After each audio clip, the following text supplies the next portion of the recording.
The demand for infrastructure remains, but the demand for the type of infrastructure has shifted. What we're seeing now is a much greater interest in public healthcare infrastructure. So sanitation, hospitals, these are getting a priority. The second thing would be logistics, supply chains, because as you can see from the global lockdowns, supply of food, materials, resources has become extremely important. Third thing, ICT infrastructure, all the telecommuting. What we're doing now, for example, relies on ICT infrastructure. So that has become hugely important. And clean energy.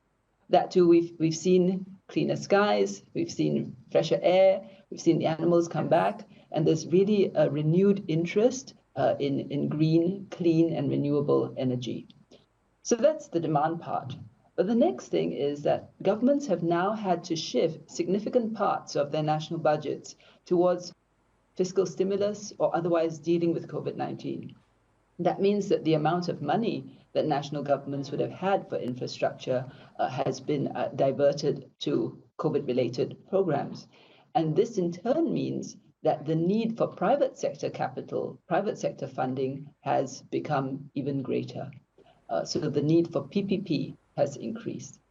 And the program that we launched is really a program to build capability for regional public sector officials to do PPP projects. So you can see how it's all tying together. And what started out as something to meet a general need is now something that is going to be very relevant to the current situation. You spoke about PPP, you spoke about private sector participation. What can governments do to accelerate that? Because it's been a long-standing wish for private sector to come on board, but they have been a bit slack on that front. So you're right. Traditionally, infrastructure in this region has been funded by governments, but even prior to COVID-19, governments were already beginning to look for other sources of funding for the simple reason that the demand and the need for infrastructure was so great and was growing.